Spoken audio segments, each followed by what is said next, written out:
we discuss two things of electromagnetic induction chapter. So what is that? Is motional EMF. Motional EMF. So let me begin with the definition of EMI. According to Faraday's law, when the magnetic flux linked with a coil changes d pi v by dt, then there is an EMF induces, and due to EMF there is a current, and that current is called induced current. Now based on the similar phenomena inside the uniform magnetic field, if there is a rod of length L moves with a velocity v, then across its ends the motional EMF developed is BLV. So the motional EMF developed is how much? BLV. Now this is the EMF across the ends of these rods. Then there is a corresponding current, that is BLV by R. Due to this current, it experiences some magnetic force. What is the magnetic force by a current carrying wire? ILB sin theta, but here theta is 90. So I is BLV by R, LB equal to B square L square V by R. So this is the magnetic force on this rod. Then due to this force, it starts decelerates. Then to maintain same velocity,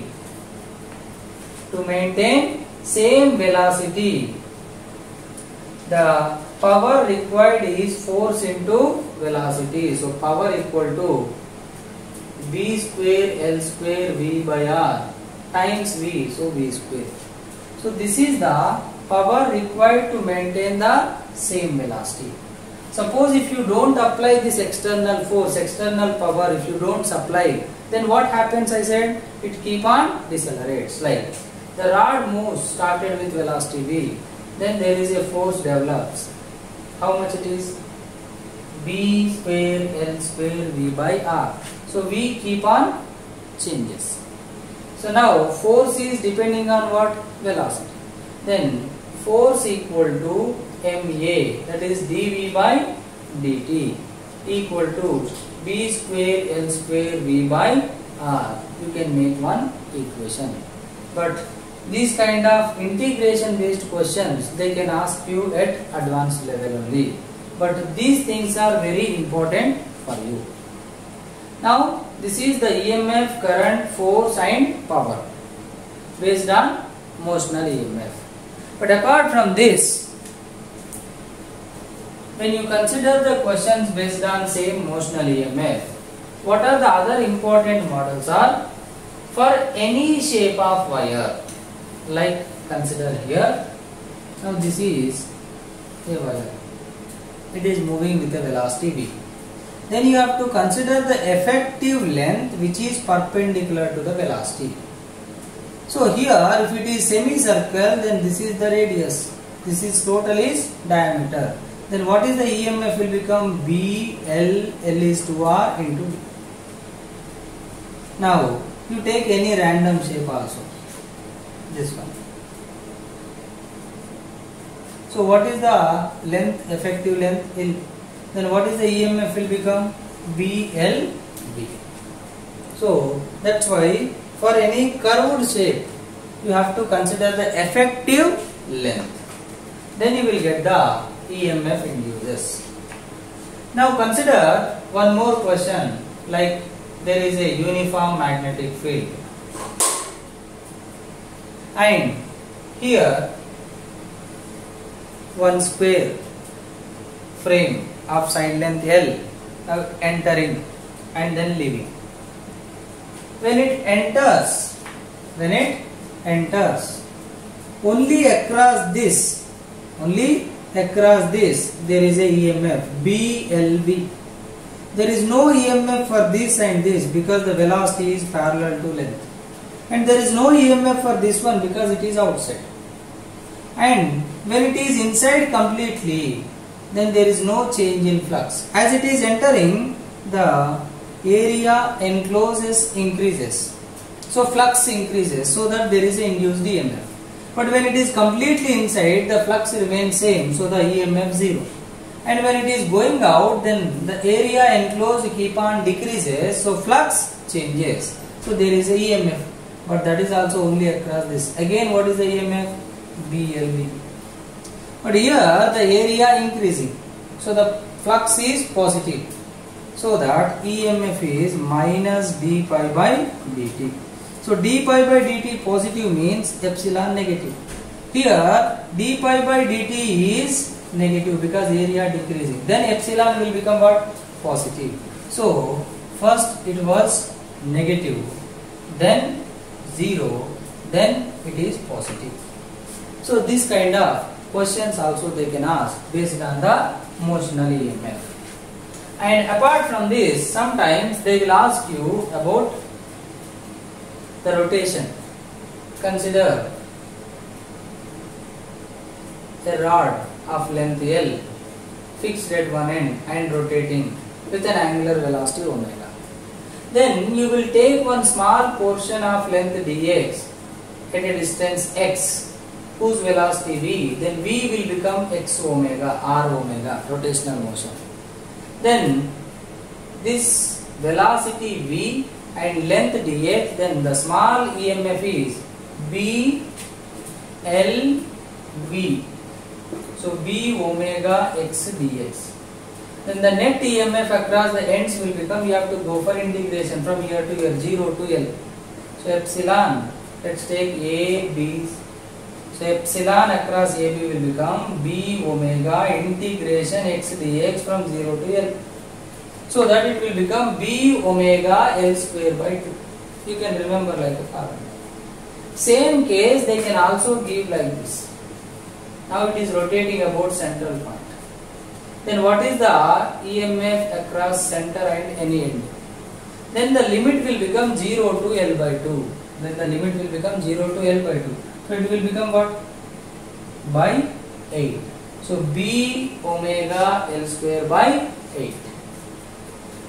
Between the ends, if you consider, this is minus L by 2, this is plus L by 2. So minus L by 2 to plus L by 2 means it will become what? 0. So this is how you have to understand the EMF developed across a rotating rod. So these kind of questions you can get based on motional EMF. Similarly, when you go for inductance, so there are simple way you can understand that self-inductance and mutual inductance. The flux linked with a one coil, if there is only one coil, it is proportional to its own current, and the corresponding constant is L. L equal to pi by I.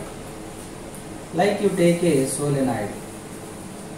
What is the field due to its own current? Mu naught Ni, where there are n number of turns, and small n is number of turns per unit length. Then what is the total flux linked with the solenoid due to its own field? Total number of turns times magnetic field times area. Now the flux equal to n mu naught, small n is capital N by L, I, A. Now I, if you bring this side, flux by I equal to mu naught n square A by L. What is this? Flux by current is nothing but self-inductance. So like this, if they gave one single element, then find its magnetic field and then divide the magnetic flux, find the magnetic flux. Then divide the magnetic flux with current, then you will get the self-inductance. And due to self-induction, the EMF developed is minus L d pi by dt, because pi equal to Li, and epsilon is minus d pi by dt, di by dt. epsilon is minus d pi by dt, pi equal to Li. Similarly, when you consider mutual inductance, there are two coils. If you give current in one coil, it will produce magnetic field on other one. Then flux linked with secondary coil is proportional to current in the primary coil. Flux linked with secondary coil proportional to current in the primary coil. And that proportionality constant is mutual inductance. So that again mutual inductance will become flux by current. But here the flux linked with the secondary coil and current in the primary coil. But here flux linked with the same coil due to its own current, because only one coil. And here EMF is minus d pi by dt, means minus m di by dt. This one. So this is what the basic kind of questions. That is, what is self-inductance, what is mutual inductance, and what is the EMF induced due to a self-inductor, and what is the EMF due to mutual inductance. And similarly, when you consider two solenoids, here we considered one solenoid. If you consider two solenoids, one inside the other, length is same, number of turns are N1, N2, radius are R1, R2. R1 is inner one, R2 is outer one, suppose. Then here you have to consider on your own that where to imagine current. If you imagine current inner one, then there is no field on outer one, because outside the solenoid field is zero. No field, no flux, no EMF, no current. That's why you should understand that first there should be a current in outer one. Then there is a field on inner one. So the field due to outer one is mu naught N2I. Then flux on the inner one is number of turns N1 times mu naught N2I times area pi R1 square. Then N1 times mu naught N2 is N2 by L I pi R1 square. So flux by current equal to mu naught N1 N2 area by L. Here one coil, so N1 equal to N2, so N square. But here N1 N2 two different, that's why N1 N2. Same formula. That is what self-inductance of a solenoid, and this is mutual inductance of a solenoid. So like that questions can come. Sometimes deriving mutual inductance based question also can come. One example I will tell you. Just one well-known example. There is a small circular coil of radius R. There is a big circular coil of radius capital R. And R is very much greater than small r. Then what is the mutual inductance? Here, if you imagine current on inner one, then you cannot find the field on outer one. That's why if you imagine current on outer circle, then the field due to outer one at its center is mu naught I by 2 R. If there are number of turns, then multiply with n. Now, this is very small, means it is like almost at its center. That means this is the field acting on this one. Due to this field, what is the flux will become? Field times area. Then flux by current will become what? Mu naught A by 2R. What is flux by current? Mutual inductance. Area is pi R square. Like that, you can derive mutual inductance in any case. One more example I will tell you. There is a small square, there is a big square. This is side length small l, this is capital L. Then mutual inductance is proportional to their asking. Then here you will imagine current. Now as L is very much smaller, now this is at its center only. Now what is the field due to a square frame at its center? Due to any side, if you consider, as we have seen previously formula, see any one side. What is the perpendicular distance? L by 2. And if you take the angles 45, 45, alpha, beta both are 45. So sin 45 plus sin 45, 2 sin 45. How much it is? Root 2.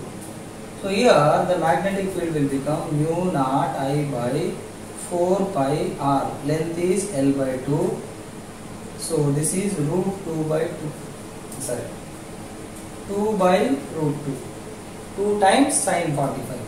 So 2 2s are 2 2 cancel. So mu naught I by root 2L. This is the field due to one side. But there are 4 sides, so 4. And this is the field due to the outer frame and the inner frame. That is inversely proportional to capital L. So field is inversely proportional to capital L. Now the flux on this one is proportional to B and area. So flux is proportional to area of this one is small l square, and field is inversely proportional to capital L. So what is the flux? L square by capital L. Then what is the mutual inductance will become proportional to flux. So that mutual inductance is proportional to L square by capital L. So this is the way you can derive mutual inductance in particular situation. And last and final one, that is energy stored in an inductor. Many times they are given question based on that. So if you take an inductor and if you connect it to a source, then after getting charged, the energy is half Li square, where I is the current, L is the inductance. So the total energy, magnetic energy is stored in the inductor. So remember this formula also. This is also one of the important formula. So this is how, what kind of questions will come and how to deal with motional EMF and inductance. Simple and formula based.